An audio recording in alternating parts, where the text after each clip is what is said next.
invalid and it's prohibited and it's sinful.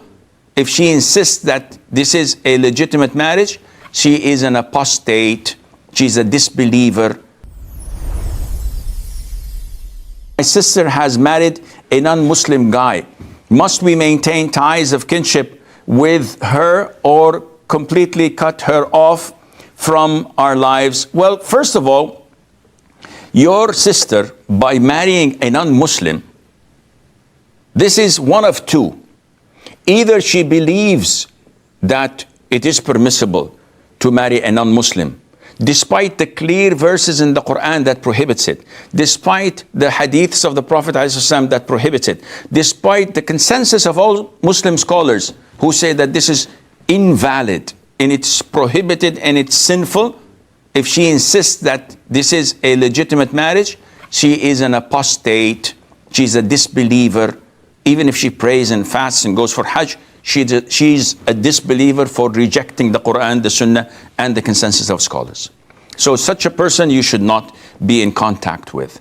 Unless you feel that if I pay her a visit or two, maybe I can soften her heart and return her back to Islam. But if she's adamant, if she's defiant, then she's bad news. Cut her off, don't communicate with her. Or she knows that what she's doing is sinful, but she loves the guy. And she knows that her marriage is invalid and whatever children she gets are born out of wedlock and that she's committing a major sin and a heinous sin. In this case, she is a sinful Muslimah. And you have to weigh the pros and cons of staying in contact or not. Because most likely, if you stay in contact without normalizing the relationships, without inviting her adulterous boyfriend, who she says is her husband, without having any contact with him, if you think that being in contact with her would, inshallah, be beneficial, then you should do that, and Allah knows best.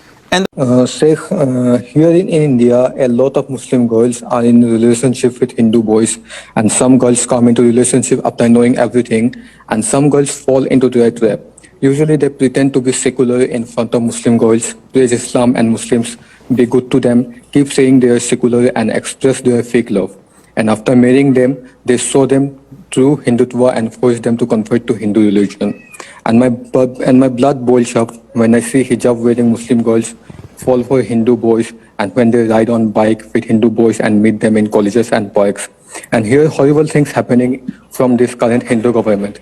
They are banning hijab, killing and jailing Muslims. Muhammad, you have sent this question to me on my website, correct? Yes. Okay, I'll answer you in the same fashion. So I remember this because I've just answered it a few hours ago. The question is clear. The answer is, mind your own business. You're a male. These are females. They're wearing hijab as you claim. This is their problem. It's a cultural thing. It's not a religious thing. They're riding on bikes behind Hindus. Who cares? If they were riding behind Muslims, that would have been okay.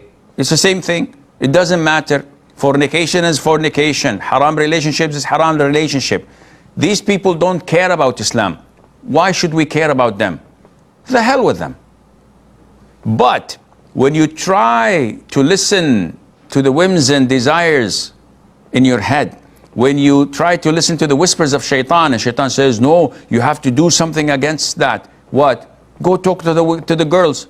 Tell her, come on, sister, you are so beautiful, you're so intelligent, look at you, mashallah, and you're going with a Hindu boy, he's a kafir, he's going to fool you, and he's going to marry you, but he's going to convert you into Hinduism.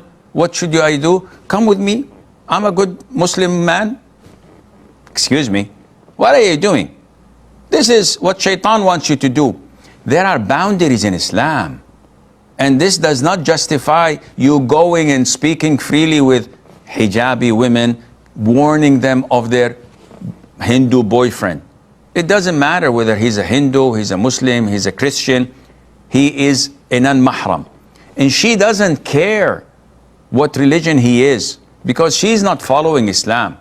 So what should I do? My blood boils. Well, you have to learn your religion. It's obvious that you don't have knowledge in Islam.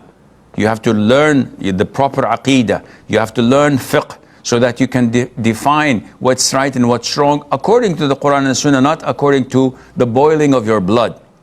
Thirdly, concentrate on the men. Give your da'wah to their brothers, to their parents, to their cousins, to their family. When the men in their families are strong in Iman, they will protect their women folk from doing such haram things. But if you don't abide by the Quran and Sunnah and you want to jump the gun and go and do something that is not approved by the Quran and the Sunnah, this is totally wrong, and Allah knows best.